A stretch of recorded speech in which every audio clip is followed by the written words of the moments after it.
Hollywood has been through it. Honestly, okay. So, actors strike, writers strike, rise of the streamers, consolidation of the streamers. What is happening to Paramount Plus? Video on demand and, fewer people in theaters. That sounds super depressing. Our panelists are here to talk us through it and tell us about what the ever-changing landscape of the book to TV film world. Anyway, enjoy. I'm going to introduce the moderator. Alexandra Franklin joined Curtis Brown in 2023 as an associate in the dramatic rights department and as an associate agent in the books department. She was previously an assistant at Writer's House and then an associate agent at Vickery literary agency. All right, welcome everybody. We have an amazing group of really, really interesting, dynamic people on stage. I'm going to ask you all to introduce yourself very, very briefly. Name, title, and maybe with just a brief intro into what your role is in this adaptation process. We can start with Lucy. Can you hear me? Oh, yes. My name is Lucy Stille. I started in publishing. I worked originally for Sanford J. Greenberger. I then moved to Los Angeles, where I had my own boutique, helped form an agency called Paradigm, then went to work for an agency called APA, and now have my own business. I used to represent writers and directors, but now I specifically represent book to film. So I work mainly with literary agents and editors who come to me with books that they think have the potential to be turned into films or television. So I'm a sub-agent. Many of you use people like me. I'm based here in New York after 23 years in Los Angeles. Hi everyone, I'm Dorothy Vickery. I'm the head of development at Startz Productions. We specialize in kids and family. I do as young as preschool to as old as YA. And I am basically a scout for new material and then a creative producer throughout the process of development, hopefully selling it somewhere, and then the production process. Hi everybody, I'm Jenny Halper. I am head of development at Maven Screen Media. We are a New York and London-based production and development company that has made films like American Honey and The Kindergarten Teacher and The Burial and Unicorns, and our focus is female-driven content across film and now TV. And I sort of oversee finding material, developing material. We're spending a lot of time now focusing on setting up TV shows and setting up movies at studios, and so I'm sort of point for all of that stuff. Hi everyone, my name's Nicole McCormick. I'm the Director of Development for Joel Fields and Joe Weisberg's company, The Jays. We're a New York-based production company and we have an overall deal with FX. So we work with FX, but then also all of those streamers and networks in the Disney universe. And I'm sort of like a project manager for all of our projects. So I'm always reading and sourcing new IP and then working with writers as well to develop their TV shows. I'm Joe Veltre. I'm a senior partner at the Gersh agency. We're a full-service talent and literary agency, LA and New York based. I co-head the New York office and oversee our books department. And like Lucy, we represent lots of IP, often with sub-agents like yourselves, like publishing agents, and we sell that into the film and TV market. I started out in book publishing. I was initially an assistant and editor at St. Martin's Press, then at HarperCollins. Then went into the film business. I was a studio exec at Miramax before getting into agenting. My name is Matt Hawkins. I'm the founder and principal of Pragmatic, which is a literary scouting and consulting agency headquartered here in New York. And we work with producers to scout material and help them acquire and develop it to adapt into films and TV shows. Before this, I worked at WB and at Paramount as a studio executive. I started actually publishing at HarperCollins. As I said, impressive group of people. So I think that the big question, or one of the big questions, is about the last several years that we've had in this field. Not just a sea change, but many.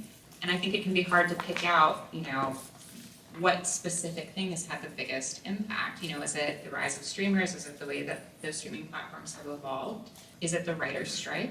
Is it the actor's strike? I'm really curious, kind of a broad question, but what does the marketplace look like for you guys? What are you looking for? What are you really not looking for? Is there anything surprising that might not be working in your field that is working on the book side? And have the strikes changed what you're looking for? What should we know about what the marketplace looks like right now? Can we start with Matt?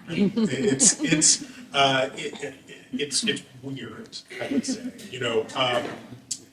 First of all, there's the issue that from where I sit, which is between publishing and film and TV, what is necessarily working in publishing, which would be romanticy right now, doesn't really work for us on the film and TV side in an environment where everyone is focused on the bottom line, and production budgets are more closely scrutinized than they have been in a very long time. I think even if we were not coming off of a frothy sort of COVID, post-COVID streaming bubble, it still would be difficult in this current environment where interest rates are 7% instead of 2% to get people to pony up $200 million on a book that has no sales figures yet. So romanticy is probably better positioned in the publishing market right now. And overall, I would just say that Hollywood has always been a risk-averse place, and I think the last few months, even coming out of the strike, has been even more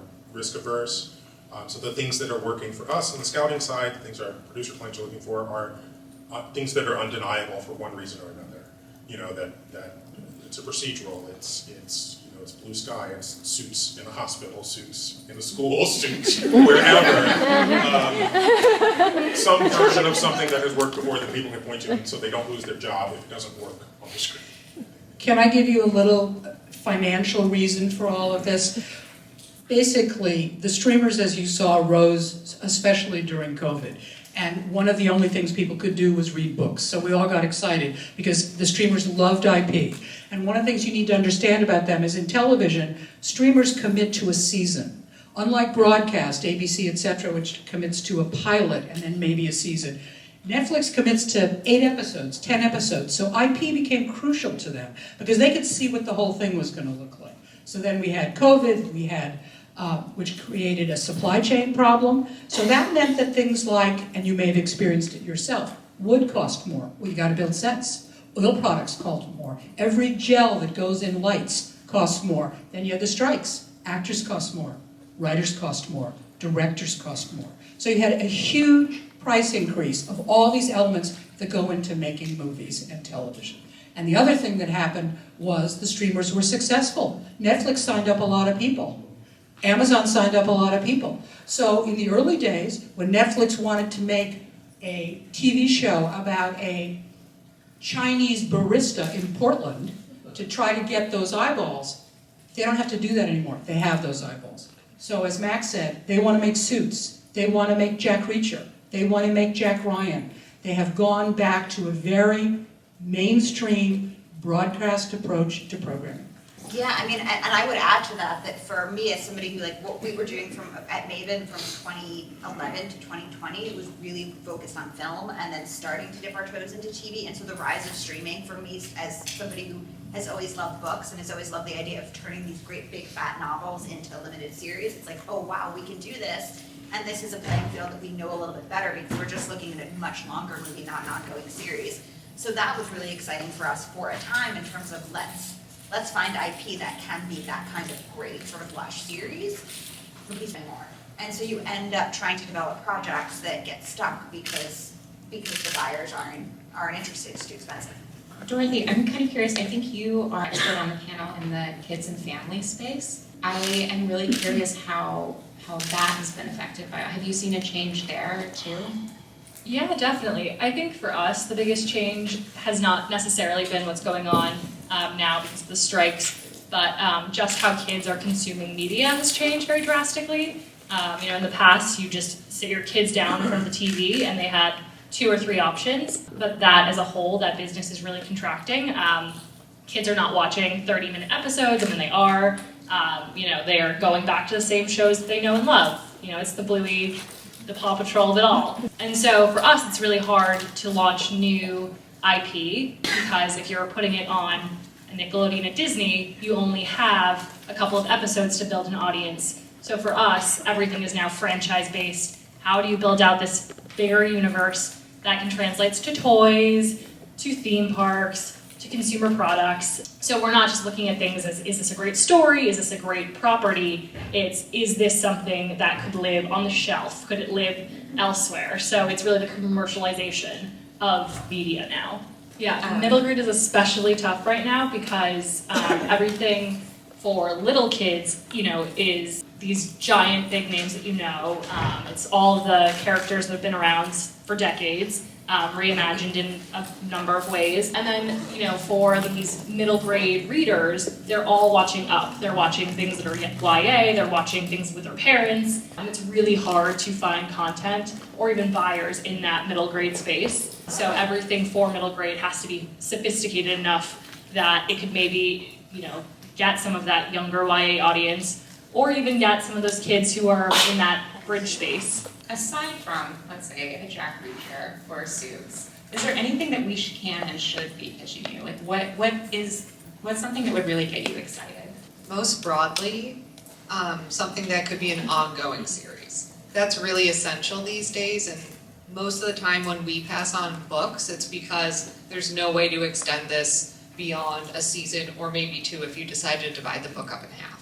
So something that presents a character or a world or some sort of story engine that could be ongoing would probably get me the most excited these days. The YA audience, there's a real want of rom-coms and sort of the lighter fare, especially in this post-COVID world. I think everything is sort of trending very optimistic, but to make it complicated, of course, it has to be something very hooky, something really unique, and that for us is really what we always look for, is the familiar story told in a completely new and exciting way. Yeah, and for us, I love that familiar story in a new and exciting way, and also very much also looking for ongoing series because we've got a bunch of limiteds and it's tough.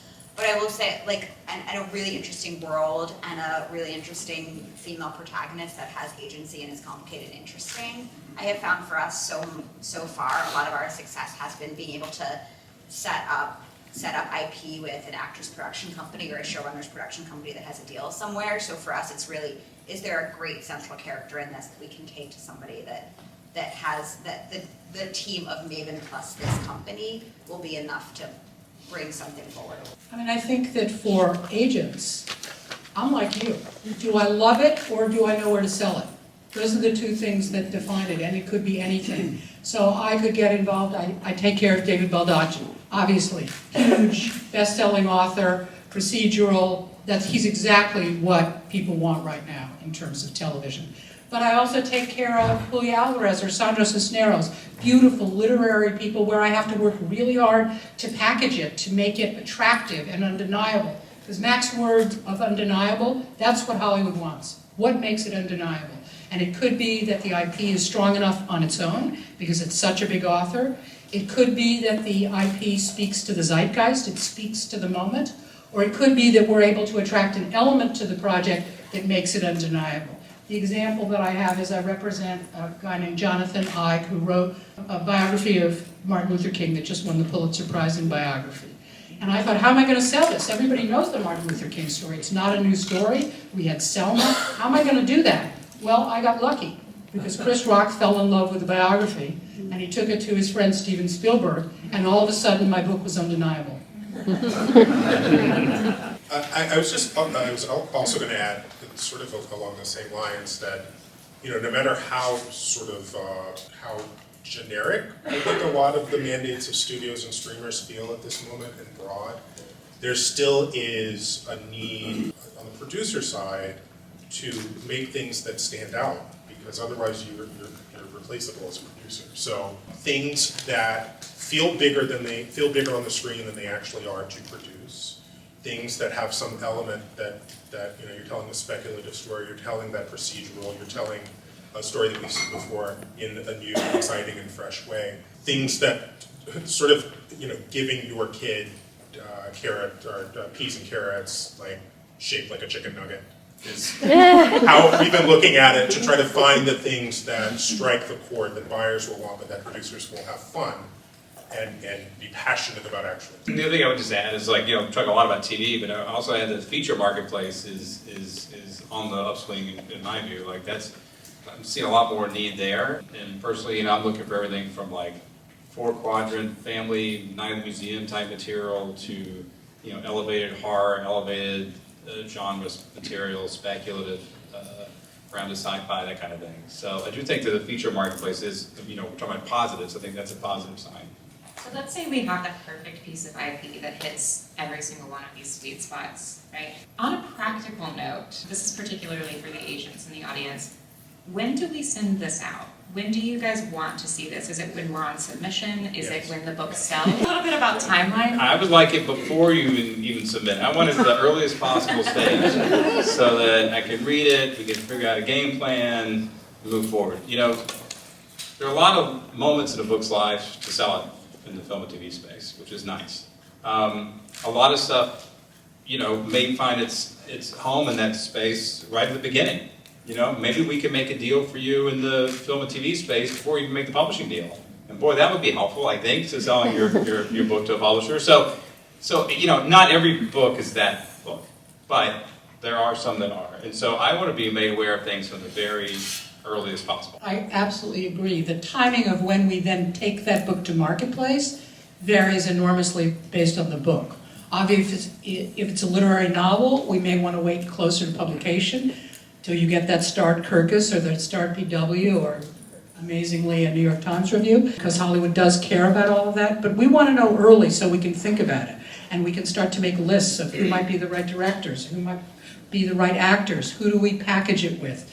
How do we get excited about it? And maybe there's even a way, because a lot of your authors use social media, to work with them to sort of promote it in a way that helps the film and television side of things. Yeah, I'd say the higher the concept of the book, the sooner I want it, but the more like interpersonal, slice of life kind of story, those I would probably wait and see what sort of reception it gets, because those are, at least in kids and family, very difficult to sell right now, and also just in general.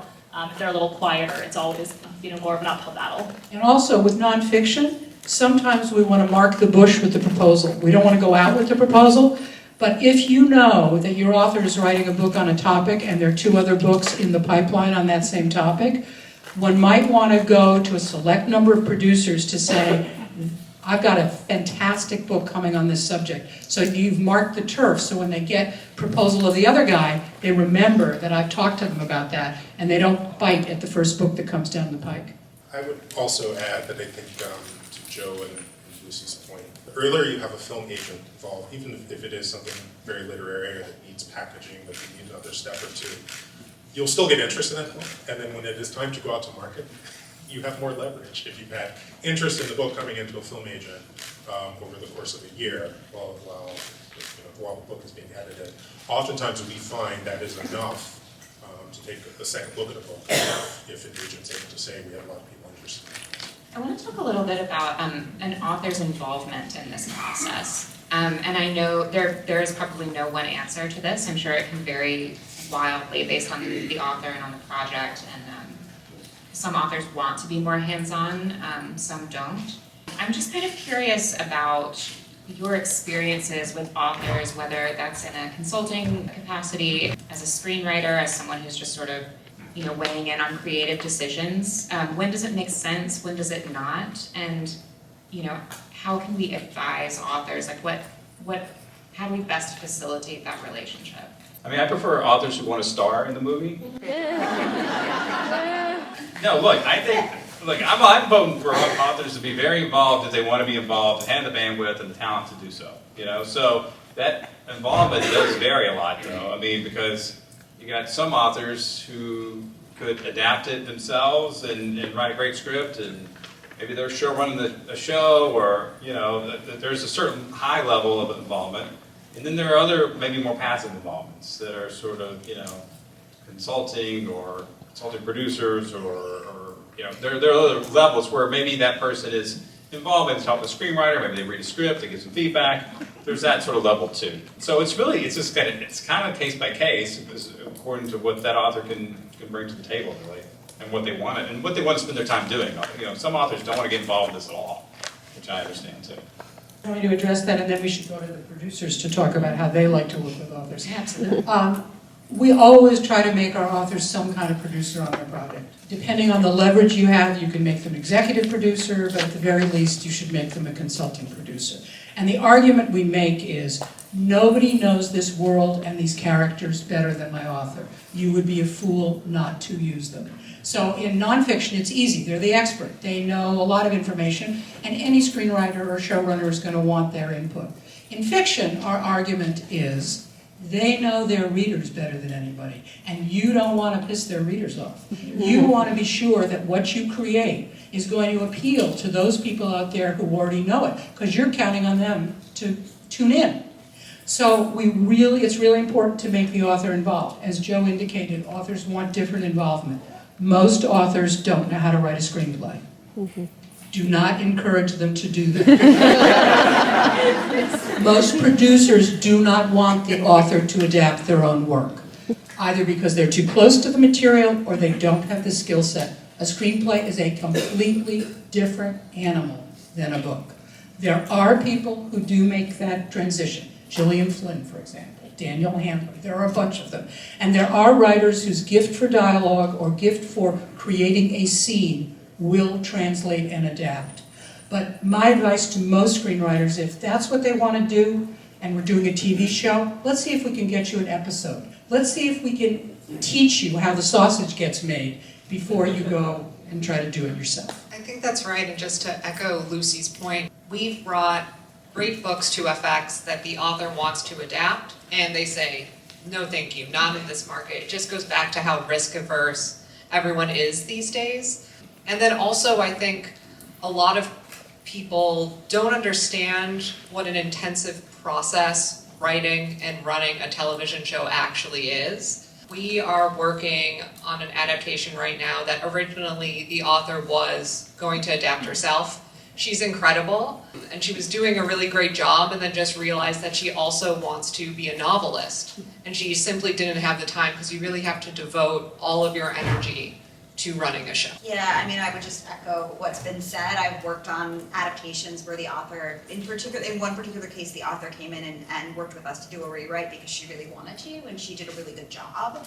We wouldn't have hired her to do the original script. And then I've worked with authors who wanted to adapt their own books, and I've said, hey, can I read a script? And some of you just go, no, because I mean, I think particularly in book to film, getting that script right is a really long process, and it can take years, and if you don't have that step correct, you can't do anything with it. So Yeah, I echo what everyone has said so far. I will say for animation, if an author is an author illustrator, then having their help in visual development is always encouraged and is one of the greatest gifts you can have to sort of build that visual language before you go out to buyers. And so that I would highly encourage, but I echo what everyone else said. It really depends on who the author is, what their background is as it relates to dramatic writing, and what their appetite is for getting involved. You know, I would also, if authors want to flex this muscle, one thing I really encourage them to do is just write a spec script. You know, because then it's like, okay, if we wind up with something that we both agree is great, then it's something we can take out to market and sell, and maybe that's some business for them. But at the very worst, we have a sample that we can use to show that they can write. Maybe they can adapt their book, or maybe they want to staff. I've taken a lot of authors and, you know, transition them into just staffing for different TV shows. You know, so that's another area that we want to get into. But it's really a personal thing. Some people can really do it, and some people it's not really for them. the other thing that I'd add to that is that most great adaptations are not word for word similar to the book, right? So you do want to have somebody come in who can have a different point of view, and the way I like to think of adaptations is they're companion pieces to each other, and usually you see films that you've never seen in the book, and the book has things that you would never see in the film or the limited series. So you also do want to make sure that if we like to have our authors as involved as possible, but we like to be upfront with them that, you know, it's going to be different, it has to be different. If we're keeping it exactly to what you've written, kind of what's the point? In opinion, sort of across the board, like when there was a time where you're like, oh my god, this movie was so good, but the source material really didn't kind of live up to it. You don't have to have like prepped it, so you can say that. I'm just going to give an example. Like my favorite is Children of Men That movie's so fucking good, but the book is so boring. So I mean, what I really meant is like, for example, one of my favorite adaptations ever, and I love the book, is Room. What that movie does and what that book does are totally different because the book is from the kid's point of view and the movie is from the mom's. And so they're perfect companion pieces and they hold up against each other so beautifully. And when I'm looking at a source material, like film and TV, you get to see scope and you get to see intimacy in a way you don't in any other way. A book is about language, it's about perspective, it's about voice, right? So when I'm looking for IP, it's like what this book could be the most beautifully written book ever, but why should it be a movie? Why should it be a TV show? And when I think about something like Room, it's like, yeah, because you couldn't do Ma's point of view in the book. That's my film.